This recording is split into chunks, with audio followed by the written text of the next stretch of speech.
ये कहानी शुरू होती है साल 2005 से। चाइना के एक शहर में दो कारों के बीच टक्कर हो जाती है। हादसा बहुत बड़ा नहीं था, लेकिन फिर भी आगे वाली कार का ड्राइवर अपनी गाड़ी से उतरकर उस पर लगे डेंट की तस्वीरें खींचने लगता है, क्योंकि उसे इंश्योरेंस के लिए सबूत चाहिए थे। पीछे से टक्कर मारने वाला भी अपनी कार से बाहर आता है और अजीब तरह के सवाल करने लगता है, लेकिन आगे वाला शख्स उसकी बातों पर ध्यान ही नहीं देता। अचानक पीछे वाला आदमी चाकू निकाल लेता है और बेरहमी से उस पर वार करके उसे वहीं मार डालता है। बेचारा समझ भी नहीं पाया कि हुआ क्या और उसकी जान चली गई। कातिल ने उसकी लाश को कार में डाल दिया और खुद अपनी गाड़ी लेकर वहां से भाग निकला। अगली सुबह वहीं पर एक इन्वेस्टिगेटर पहुंचता है। वो पूरा मर्डर सीन देखता है और खास तौर पर गाड़ी पर पड़े डेंट की तस्वीर लेता है। उसे लगता है कि ये डेंट उसके लिए अहम सुराग हो सकता है। इसके बाद कहानी का रुख बदलता है और हमें मिलता है डोंग सू से, जो कोरिया का सबसे बड़ा गैंगस्टर है। उसका सबसे बड़ा धंधा है गैम्बलिंग बिजनेस। इस समय वो अपने दुश्मन गैंग के लीडर से मिलने पहुंचा है, जो जानबूझकर उसके काम में दखल दे रहा था।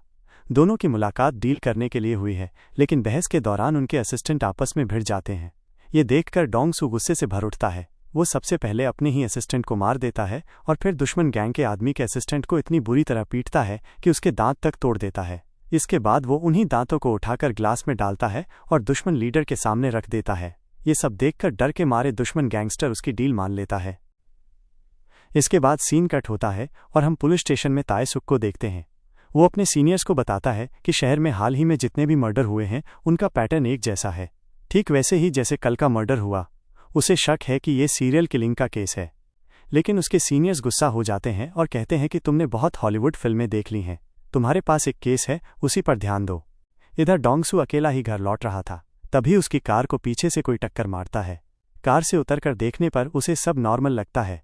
वो इशारे से सामने वाले को बुलाता है, लेकिन वो आदमी कार में बैठने नहीं आया था, बल्कि वही सीरियल किलर था। उसने अचानक डोंग सू पर हमला कर दिया, मगर डोंग सू कोई मामूली शख्स नहीं था। उसने पलटकर किलर को पकड़ लिया और उसे बुरी तरह से पीट डाला, लेकिन किलर लगातार चाकू से हमला करता रहा।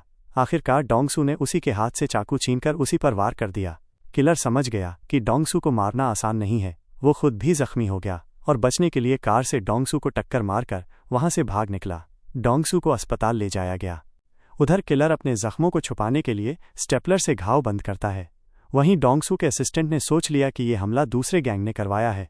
उसने तुरंत दुश्मन गैंग पर हमला करवा दिया, लेकिन जब डोंग सू होश में आता है तो वो अपने असिस्टेंट से साफ कहता है कि ये हमला उस गैंग का काम नहीं था। इसी बीच किलर भी पुलिस से बचने के लिए अपना हुलिया बदल लेता है। वो एक आदमी की हत्या करके उसके कपड़े पहन लेता है। डोंग सू भी किलर तक पहुंचने के लिए अपनी टीम को कार की डिटेल्स देता है। उसके लिए ये बहुत ज़रूरी था, क्योंकि इस हमले ने उसकी रेपुटेशन को खराब कर दिया था। उसी दौरान ताए सुक डोंग सू से मिलने आता है और चाहता है कि वो हमले की रिपोर्ट पुलिस में दर्ज करवाए, लेकिन डोंग सू को पुलिस पर भरोसा नहीं था। जब ताए सुक वापस लौट रहा था तब उसने डोंग सू की कार देखी। उसकी कार के पीछे भी वैसा ही डेंट था जैसा बाकी सभी मर्डर्स की कारों में देखा गया था। डोंग सू ने भी अपने लोगों को किलर का स्केच दिखाकर उसे ढूंढने भेजा। उसी समय किलर फिर सामने आता है और एक ट्रक ड्राइवर की हत्या कर देता है, लेकिन गलती से उसका चाकू वहीं गिर जाता है। अब ताए सुक और डोंग सू दोनों ही उस किलर को पकड़ना चाहते हैं। ताए सुक उसे कानून के हवाले करना चाहता है ताकि उसे प्रमोशन मिल सके, और डोंग सू उसे मारना चाहता है ताकि उसकी इज्जत लौट सके, क्योंकि आज से पहले कोई इतना बहादुर नहीं था कि डोंगू के ऊपर हमला कर सके। इसी हमले की वजह से डोंगू के क्राइम वर्ल्ड में उसकी रेपुटेशन गिरती जा रही थी और इसी चीज़ का फायदा दूसरे गैंगस्टर्स उठा रहे थे। ये सब कुछ ठीक हो सकता था। किलर को ही पकड़कर डोंग सू के लोग लगातार किलर को ढूंढने में लगे हुए थे और फाइनली उन्हें किलर की कॉल और उसका गिरा हुआ चाकू मिल गया। इसे हासिल करने के बाद एक तीसरी मर्तबा डोंग सू ताए सुक को अपने घर बुलाता है। इन चीज़ों के जरिए किलर तक पहुंचना डोंग सू के लिए थोड़ा मुश्किल था, लेकिन ताए सुक के लिए नहीं, क्योंकि उनके पास एक अच्छी फॉरेंसिक लैब थी। वो ताए सुक से कहता है, देखो, एक गैंगस्टर के लिए उसकी रेपुटेशन सबसे बड़ी होती है और इस हमले की वजह से मेरी रेपुटेशन काफ़ी गिर चुकी है। मैं चाहता हूं कि जल्द से जल्द किलर पकड़ा जाए और इस पर तुम मेरा साथ दोगे। फिर किलर जिसको भी पहले मिल गया वो उसका हुआ। ताए सुक सोच रहा था कि वो किलर को पकड़कर अदालत ले जाएगा और ऐसे उसे प्रमोशन मिल जाएगी, जबकि डोंगू सोच रहा था कि वो किलर को पकड़कर कुत्ते की मौत मारेगा। इनके रिल डन होने के बाद डोंगू ने ताए सुक को बताया कि उन दोनों की सारी बातें रिकॉर्ड हो रही थीं। अगर ताए सुक ने कभी उसे धोखा देने की कोशिश की तो ये रिकॉर्डिंग उसके खिलाफ है। खैर, अब डोंग सू ने किलर का स्केच और उसकी सभी चीज़ें ताए सुक के हवाले कर दी और उसे काम पर लगा दिया। ये सब क्लोज ताए सुक के लिए भी बहुत मायने रखते थे। अब ताए सुक की टीम ने उसकी गाड़ी के फॉरेंसिक टेस्ट शुरू कर दिए, जबकि डोंगू ने इस सारी स्थिति का फायदा उठाना चाहा। उसने अपने असिस्टेंट से एक दूसरे गैंगस्टर को मारने को कहा, क्योंकि वो डोंग की गिरती हुई रेपुटेशन का फायदा उठा रहा था। उसके हुक्म के मुताबिक उसके असिस्टेंट ने दूसरे गैंगस्टर को सोते में रात में ही मार डाला, वो भी किलर के चाकू से, ताकि उस गैंगस्टर के मरने का इल्जाम भी किलर पर चले जाए और किसी को भी डोंगसू पर शक न हो। यहाँ पुलिस स्टेशन के अंदर कार के फॉरेंसिक की भी रिपोर्ट आ गई। कार के ऊपर से मिला हुआ डीएनए पिछले सभी मर्डर केस में मैच हो रहा था और साथ ही साथ गैंगस्टर को मारने वाले चाकू से भी। ऐसे पूरे पुलिस डिपार्टमेंट को ये बात कंफर्म हो चुकी थी कि ये कोई आम इंसान नहीं है, बल्कि वो सारी केस एक सीरियल किलर के हैं। इसीलिए अब इस केस को सॉल्व करने के लिए पुलिस का पूरा डिपार्टमेंट इवॉल्व हो गया। अब टाइसो, जिसे गैंगस्टर के मर्डर की रिपोर्ट मिली थी, वो इस मर्डर को देखकर जान गया कि ये काम डंगसू का है, क्योंकि इस सीरियल किलर ने रोड पर चलते हुए अनजान लोगों को मारा करता था। इसी चीज के गुस्से में वो डंगसो के पास गया। इससे पहले कि वो डंगसो को कुछ करता, डंगसो ने उसे पटाख से गिरा दिया और फिर टाइसो के सामने एक कन्फेशन कर दिया। हाँ, मैंने ही उस गैंगस्टर को मिलवाया है, लेकिन तुम इस बात को साबित नहीं कर पाओगे। टाइसो भी ये बात जानता था, इसलिए वो मिलाता हुआ वहां से चला गया। जबकि अब शहर में इन मर्डर की न्यूज़ भी वायरल हो चुकी थी। सीरियल किलर भी ये न्यूज़ देख रहा था और अब उसे गुस्सा आने लगा था, क्योंकि अब उसके पकड़े जाने के चांसेस ज्यादा थे। और दूसरा ये भी कि एक ऐसा मर्डर भी उसके साइड डाल दिया गया था जो उसने किया भी नहीं था। इसलिए वो गैंगस्टर के फ्यूनरल पर गया और गैंगस्टर के असिस्टेंट को एक लेटर देकर आया, जिसमें लिखा था, गैंगस्टर का मर्डर बेशक मेरे चाकू से हुआ है, लेकिन मैंने नहीं किया। उसने यहीं बैठे हुए डंगसू की तरफ इशारा कर दिया और इसके बाद वहां से चला गया। उसने वहां से जाते ही अपने पहले वाले तरीके से एक और मर्डर कर डाला, जिसकी इन्वेस्टिगेशन भी टाइसो कर रहा था। वो भी डोंगसो के साथ मिलकर फिंगरप्रिंट होल्ड करने की कोशिश कर रहे थे। इसी दौरान डोंगसो के इसी पार्किंग लॉज के अंदर दूसरे गैंगस्टर के लोग अपने बॉस के मरने का बदला लेने के लिए उसके ऊपर हमला कर देते हैं। ये लोग बहुत ज्यादा थे, लेकिन फिर भी डोंगसो और टाइसो घबराते नहीं हैं और दोनों अकेले ही इन सभी को बड़ी हिम्मत से मार गिराते हैं। खैर, अगले सीन में हमें दिखाया जाता है कि जो फिंगरप्रिंट उसे कार से मिला था, उस फिंगरप्रिंट की रिपोर्ट भी आ चुकी थी। ये फिंगरप्रिंट जिस बंदे के थे, उसकी मिसिंग रिपोर्ट पहले ही कई सालों से दर्ज थी, लेकिन फिर भी टाइसो इन्वेस्टिगेशन करना चाहता था। इसलिए वो उसके आईडी कार्ड पर दिए हुए एड्रेस पर जाता है। उसके घर में अच्छी वो गरीब किस्म की ग्रीन कलर के टैंक्स थे और बहुत सारी किताबें थीं जो डेविल से रिलेटेड थीं, यानी शैतानों से रिलेटेड। हो सकता था कि वो सारे मर्डर डेविल यानी शैतानों को खुश करने के लिए किसी सैक्रिफाइस के तौर पर कर रहा हो। यहाँ पर एक पिक्चर में जो बाहु डंगसो के बनाए हुए किले के स्केच से मैच कर रही थी, ये बहुत बड़ा क्लू था। टाइसो फौरन अपने ऑफिस जाता है और इस आदमी के बारे में बाकी सभी जानकारी निकालने को कहता है, जिसके बाद टाइसो ने डंगसो को कॉल मिलाई, जो कि इस समय एक मीटिंग में था। मीटिंग में एक बंदा जब उसकी बेइज्जती करता है तो डंगसो उसे इतने थप्पड़ मारता है कि वो आदमी वहीं मर जाता है। जिसके बाद उसने टाइसो की कॉल रिसीव की तो टाइसो ने उसे बताया कि तुम्हें मैंने एक आदमी की वॉइस टोन किया है, वो सुनो और बताओ क्या ये वही किलर है। उसकी आवाज़ सुनकर डंगसो ने ये 100% कन्फर्म कर दिया कि वो किलर ही था। उसके बारे में अधिक जानकारी निकाली गई और इन्हें मालूम हुआ कि किलर का नाम कांग योंग है। बहुत सारी जानकारी इकट्ठा करने के बाद इन्हें मालूम हुआ कि सीरियल किलर के जो बाप थे वो एक साइको इंसान थे। वो उसे बहुत मारा करते थे और ऐसे ही साइकोलॉजिकल रीजन की वजह से ये किलर बाकी सब लोगों का मर्डर कर रहा था। अब टाइसो को जो किलर की फोटो उसके घर से मिली थी वो डंगसो को दी। सो ने ये पिक्चर अपने पूरे गैंग को दे दी और सबके सब अब किलर को ढूंढने लग गए। सबने मिलकर इस शहर का एक एक हिस्सा छान मारा, लेकिन उन्हें कोई सुराग नहीं मिला। डोंगो को अब इस चीज से गुस्सा आ चुका था, उसे बहुत चलती थी किलर को पकड़ने की। इसीलिए वो टाइसो से मीटिंग करना चाहता था, जिसके सिलसिले में वो रोड पर आ जाता है और अभी टाइसो का इंतजार ही कर रहा था कि बस स्टॉप पर उसे एक बच्ची नजर आई। बहुत ज्यादा बारिश हो रही थी, वो बच्ची बारिश में भीग रही थी, जहां डोंगसू ने उस जी को अपनी छाता दे दी। इतनी देर में यहाँ टाइसो भी आ गया, जिसने उस लड़की से कहा, अनजान लोगों से सामान नहीं लेना चाहिए, वो गैंगस्टर भी हो सकते हैं। जिसके जवाब में बच्ची ने कहा, मुझे तो आप ही गैंगस्टर लगते हैं। और ये सुनकर टक्सू हंसने लग गया और यहाँ बस भी आ गई और बच्ची बस में बैठ गई। उसने बैठते हुए भी डोंगसू का शुक्रिया अदा किया। और यहाँ एक चीज जो हमने नोटिस की कि इसी बस में वो सीरियल किलर भी बैठा हुआ था। रात में डोंगसू के सभी गैंगस्टर और पुलिस के सभी डिटेक्टिव्स मिलकर खाना खा रहे थे और इसी जिस पर डिस्कशन कर रहे थे कि कैसे किलर को ढूंढा जाए। तभी टीवी पर इन्हें एक न्यूज़ दिखाई देती है कि उसी सीरियल किलर ने एक और मर्डर कर दिया था। इसी मर्डर साइट पर डॉल्स को अपनी छाता दिखाई देती है और वो पहचान जाता है कि किलर ने उसी बच्ची का मर्डर किया था जिससे वो सुबह में मिला था। ये देखकर उसे बहुत दुख हुआ। इस रिपोर्ट से सभी डिटेक्टिव ये जान गए कि अगर कुछ ही देर पहले किलर ने मर्डर किया है तो जरूर वो कहीं होगा। इसीलिए डोंगसू के सहारे आदमी और पुलिस के सारे डिटेक्टिव्स उसे ढूंढने के लिए निकल गए। शहर का हर कोना इन्होंने छान मारा, न मॉल, शॉपिंग मॉल, हर जगह उसे ढूंढा। आखिरकार इन्हें एक ऐसा मॉडल मिला जिसके ओनर ने उन्हें ये कंफर्म कर दिया कि किलर यही है। फिलहाल वो होटल पर नहीं था, इसलिए सब लोग मिलकर उसका इंतजार करने लगे कि लाइट देर रात में आया। सभी लोग बेसब्री से उसका इंतजार कर रहे थे, लेकिन आते ही इस दिन किलर ने भांप लिया। वो जान गया कि यहाँ कुछ न कुछ गलत है, इसलिए उसने फौरन गाड़ी मोड़ी और यहाँ से निकल पड़ा। लेकिन अब डोंगसू और टाइसो की भी पूरी टीम उसके पीछे लग चुकी थी। बहुत दूर तक इन लोगों ने उसका पीछा किया और आखिरकार इन 3 अलग रास्तों से आकर इन्होंने किलर की गाड़ी पर हमला कर ही दिया। अपने आप को बचाने के लिए किलर गाड़ी से निकलकर भाग गया और ये लोग भी गाड़ी से निकलकर उसके पीछे भागने लगे। किलर उनके हाथ लग नहीं रहा था।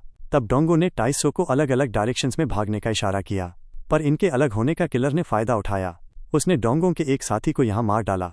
मरते मरते भी डोंगो के इस असिस्टेंट ने डोंगो से वफादारी निभाई और उसने बहुत हिम्मत करके ये बात बता दी कि किलर कहाँ भाग रहा है।